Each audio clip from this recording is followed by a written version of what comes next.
L'assurance. On peut se prémunir contre les aléas de la vie en épargnant.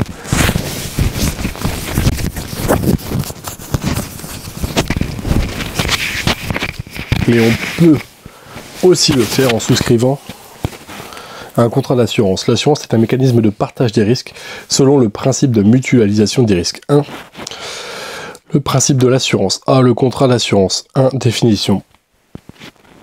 Le contrat d'assurance. Un contrat d'assurance est un contrat par lequel une partie, un particulier ou une entreprise, se fait promettre par un assureur une prestation généralement pécuniaire de l'argent en cas de réalisation d'un risque, moyennant le paiement d'une prime ou cotisation.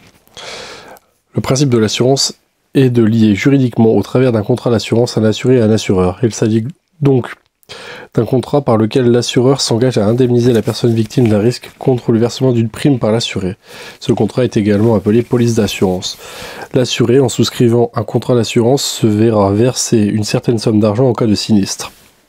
Le rôle de l'assurance est donc d'indemniser le particulier victime des situations fâcheuses, vol, accident, incendie, etc. Dans le langage des assurances, ces situations sont appelées des risques. L'assuré est la personne dont la vie, les actes ou les biens sont garantis par un contrat d'assurance. L'assurance est un contrat à durée déterminée qui se renouvelle généralement de manière tacite. Après la conclusion d'un contrat, le délai de rétractation de 14 jours permet de revenir sur la décision et d'annuler le contrat, sauf si un sinistre est survenu dans ce délai. Le contrat d'assurance est un contrat aléatoire. L'assureur connaît le montant des primes qu'il perçoit, mais pas celui des prestations qu'il est susceptible de verser. La réalisation du risque couvert est variable. Lors de la souscription du contrat d'assurance, assureur et assuré devront définir ensemble la liste des risques couverts par l'assurance ainsi que le montant de cette dernière. 2. Les primes d'assurance. Pour pouvoir bénéficier de l'assurance, l'assuré devra verser des sommes appelées primes d'assurance ou aux cotisations. Leurs montants sont soumis à des coefficients de majoration ou des réductions en fonction du profil de l'assuré. Donc le bonus, coefficient de réduction, est une diminution de la prime lorsque l'assuré n'a pas eu de sinistre pendant une longue période. Le malus, coefficient de majoration, est une augmentation de la prime lorsque l'assuré a connu plusieurs sinistres dont il est resté responsable. 3. Les obligations des parties. Le contrat d'assurance est un contrat bilatéral car chacune des parties a des obligations vis-à-vis de l'autre. L'assuré a une obligation de loyauté, il doit déclarer la vérité. L'assureur a une obligation d'information. Il doit fournir au futur assuré de nombreux documents pour informer des garanties, des exclusions, des prix et des obligations de l'assuré. Si vous souscrivez un contrat d'assurance par Internet, l'assureur vous transmet généralement ces documents d'information au format PDF par email. Les obligations de l'assureur. D'après l'article L112-2 du Code des assurances, l'assureur doit obligatoirement fournir une fiche d'information sur les prix et les garanties avant la conclusion du contrat. Donc avant la conclusion du contrat, obligation de l'assuré, faire l'inventaire des risques auxquels il peut être confronté et évaluer leurs conséquences. Obligation de l'assureur, informer l'assuré des polices d'assurance possibles, l'assister dans le choix d'une assurance appropriée à ses besoins. Lors de la conclusion du contrat, déclarer les risques, s'engager à payer la prime d'assurance. Obligation de l'assureur, fournir la police d'assurance, le contrat, préciser la nature et l'étendue des garanties offertes lors du contrat, informer l'assureur de toute modification pouvant intervenir, exemple construction du piscine dans son jardin, et obligation de l'assureur, adapter le contrat d'assurance aux nouveaux besoins de l'assuré, plus les fausses déclarations. En cas de fausse déclaration lors de la souscription du contrat, si l'assuré est de mauvaise foi, il est sanctionné par la nullité du contrat. Si l'assuré n'est pas de mauvaise foi, l'indemnité versée en cas de sinistre sera proportionnelle à la prime payée. Exemple, l'assuré a oublié de préciser que son véhicule stationnait la nuit dans la rue et non dans son garage ou son jardin. 4. La solidarité. Les assurances reposent sur le principe de solidarité. Les risques subis par certains assurés sont supportés par l'assureur et donc par l'ensemble des assurés. On parle de mutualisation du risque. Exemple, depuis des années, vous payez chaque mois une assurance habitation et ces primes permettent de rembourser les dommages subis par d'autres assurés plus malchanceux que vous. 5. La franchise. Lorsque l'assurance doit couvrir un risque, elle laisse une somme à la charge de l'assuré quand celui-ci est responsable de l'accident, c'est la franchise. Elle correspond à la partie du risque non indemnisée par l'assureur. Cette somme est un forfait indiqué dans le contrat d'assurance ou police d'assurance. 6. Les clauses d'exclusion. Dans tout contrat d'assurance, des clauses d'exclusion conclusions sont précisées. Ces dernières prévoient toutes les situations pour lesquelles l'assureur n'aura pas à indemniser l'assuré. Exemple, les pertes et les dommages occasionnés par la faute de l'assuré ne donnent droit à aucune indemnisation de la part de l'assureur. B. La faute et le risque. La faute est l'attitude d'une personne qui, négligence, imprudence ou malveillance, cause un dommage à une autre personne, appelée tiers. Par exemple, votre voisin abîme votre pare-choc en reculant de façon brusque son véhicule. Le risque est un événement pouvant provoquer des dommages, sans qu'aucune faute ne soit démontrée. Exemple, une tempête de grêle abîme votre voiture. C. Le sinistre et les dommages. Les sinistres. Dans le langage des assurances, on parle de sinistre pour qualifier l'ensemble des pertes et dommages causés par un événement. Accident, incendie, etc. Les dommages peuvent être matériels lorsqu'ils concernent les dégâts sur un véhicule par exemple, corporels lorsque les personnes ont subi un préjudice physique, blessure, incapacité permanente ou un temporaire décès, psychologique. 2 catégories d'assurance. Il existe 2 catégories d'assurance, des assurances de biens qui couvrent les dommages causés aux biens de l'assuré. Par exemple, un dégât des eaux a abîmé votre voiture.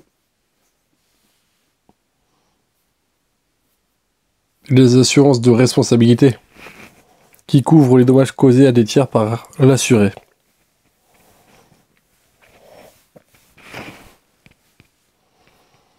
Par exemple, si vous avez cassé les lunettes de votre collègue.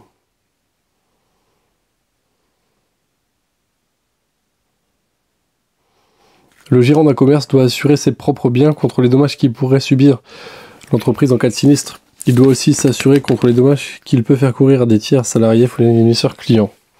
Plus les assurances. Pour en savoir plus ou obtenir des conseils en matière d'assurance, dirigez-vous vers le site de la Fédération Française de l'Assurance, www.ffa-assurance.fr. 2. Le caractère obligatoire ou facultatif. Il convient de distinguer les assurances obligatoires et les assurances facultatives. Ah, les assurances obligatoires. D'après la législation française, il existe près de 80 assurances obligatoires. Le terme obligatoire ne signifie pas que tout particulier est tenu, quoi qu'il arrive, de souscrire à l'ensemble de ces assurances. Ces dernières sont dites obligatoires dans la mesure où la situation ou l'activité dans laquelle se trouve un individu ou une entreprise l'oblige au regard de la loi à être assuré. L'assurance responsabilité civile automobile. L'assurance responsabilité civile est obligatoire à tout propriétaire de véhicule. Elle permet de réparer les dommages causés à un tiers. Exemple, si je cause un accident, mon assurance réparera les dommages causés à la personne avec laquelle j'ai eu mon accident. En revanche, les dommages causés sur mon véhicule resteront à ma charge. Il est formellement interdit par la loi de circuler à bord d'un véhicule non assuré.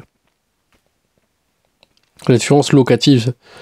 L'assurance locative de type incendie, dégâts des eaux est obligatoire pour toute personne occupant un logement au titre de locataire. On parle de garantie des risques locatifs. B. Les assurances facultatives.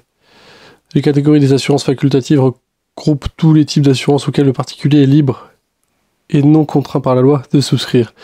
Pour l'individu, souscrire ce type de contrat est une démarche délibérée, souvent de précaution, lui permettant de mieux faire face aux aléas de la vie. Exemple d'assurance facultative, la mutuelle santé, les assurances contre le vol, les assurances automobiles, tout risque plus complètes. C'est le cas particulier de la responsabilité civile. Si vous cassez le pot de fleurs de votre voisine, c'est votre devoir de le réparer ou de lui offrir un autre. C'est le principe de la responsabilité civile. La responsabilité civile est définie dans le Code civil. Article 1240. Tout fait quelconque de l'homme qui cause à autrui un dommage oblige celui par la faute duquel il est arrivé à le réparer.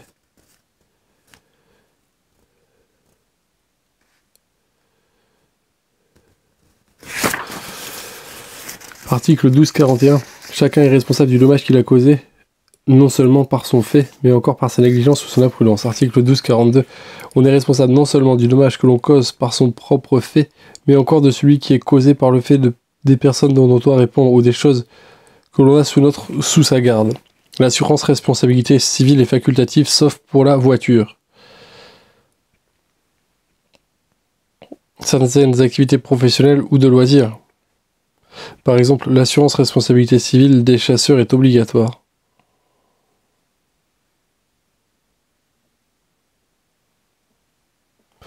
L'assurance responsabilité civile. La responsabilité civile est obligatoire. On doit réparer les dommages causés à des tiers. L'assurance responsabilité civile est facultative, sauf dans des cas précisés par la loi.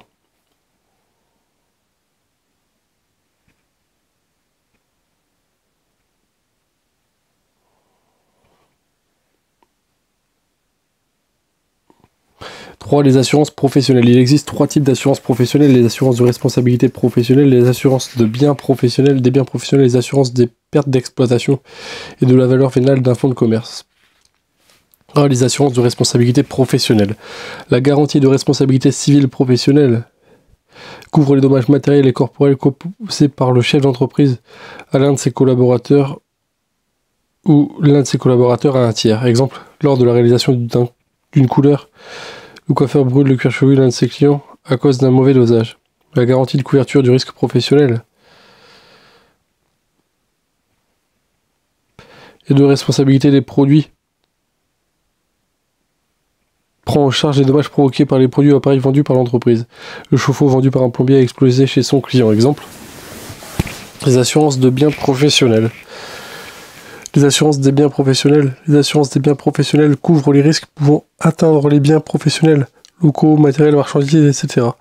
Les assurances multirisques garantissent les biens contre l'incendie, l'explosion, la foudre, la tempête, la catastrophe naturelle, les actes de terrorisme, les dégâts des eaux et le vol. C. Les assurances de perte d'exploitation et de la valeur vénale d'un fonds de commerce.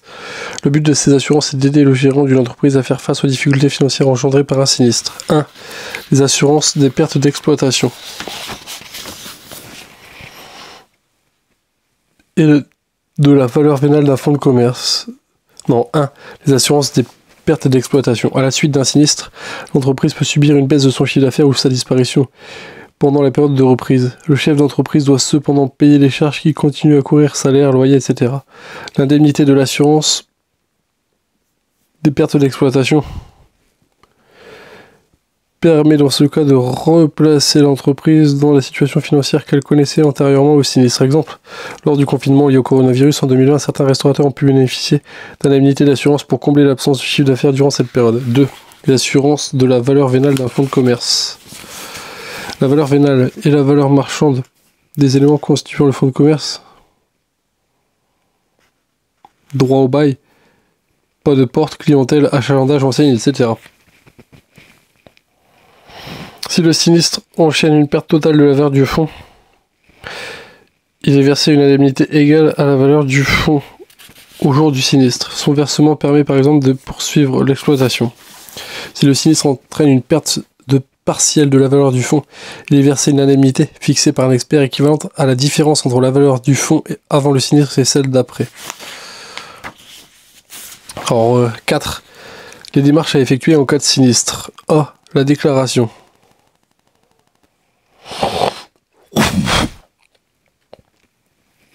Donc 1. Les modes de déclaration. La déclaration de sinistre peut être effectuée auprès de l'assureur, par téléphone, par email, par courrier recommandé, depuis l'espace personnel sur Internet. 2. Le délai légal. Il faut prendre contact au plus vite avec l'assureur pour lui faire part de la situation. Déclaration de sinistre. L'assuré doit déclarer le sinistre dans les délais légaux, c'est-à-dire dans les 2 jours ouvrés en cas de vol, dans les 10 jours en cas de catastrophe naturelle, inondation notamment, dans les 5 jours ouvrés pour tout autre sinistre. En cas de sinistre, l'assuré doit suivre les étapes suivantes. Prendre immédiatement toute mesure conservatoire pour limiter l'étendue du dommage et sauvegarder ses biens. Exemple, en cas d'inondation, mettre des sacs de sable en bas des portes de l'habitation. Alors 2. Déclarer le sinistre à son assureur dans des délais prévus dans le contrat en fournissant tous les documents justifiant la valeur des biens sinistrés. Attention, en cas de fausse déclaration ou déclaration hors délai, le contrat est sanctionné par la déchéance, perd du droit aux garanties du contrat. 3. Les éléments à déclarer. Lors de la déclaration du sinistre, l'assureur devra indiquer la date et l'heure du sinistre, le lieu du sinistre, la nature du sinistre, bris de glace, vol, inondation, accident, incendie, les causes et les circonstances du sinistre et un constat à l'amiable en cas d'accident de la route, plus le dossier de déclaration. D'autres éléments peuvent être exigés par votre assureur lors de la déclaration d'un sinistre. Un procès verbal de la gendarmerie ou de la police, en cas de vol de téléphone par exemple. Un certificat médical, en cas de dommages corporels par exemple. Des photos, les coordonnées des témoins éventuels. B. Le formulaire. Prenons l'exemple d'un particulier victime d'un incendie à son domicile. Il est conseillé de remplir l'un des formulaires types fournis par l'assurance et correspondant au sinistre en question. Il existe pour chaque situation incendie, dégâts des eaux, vol, cambriolage, etc. Une fois rempli, ce document devra être renvoyé au plus vite à l'assureur par lettre recommandée ou dépôt directement à l'agence dont l'assuré dépend. Après un incendie, il est aussi conseillé de prendre des photos des dégâts. Cela permettra de justifier les dommages subis. Il est par ailleurs fortement déconseillé de commencer à ranger, nettoyer ou réparer quoi que ce soit. Pour que le constat des dommages soit le plus précis possible, il est important que le logement soit dans l'état dans lequel vous l'avez trouvé. Sans cette précaution, le constat de l'expert perdrait de sa valeur et ça risquerait de vous pénaliser. Voici un exemple de formulaire sinistre, déclaration de sinistre que vous pourrez retourner dans 5 jours par lettre recommandée, accueil réception, etc.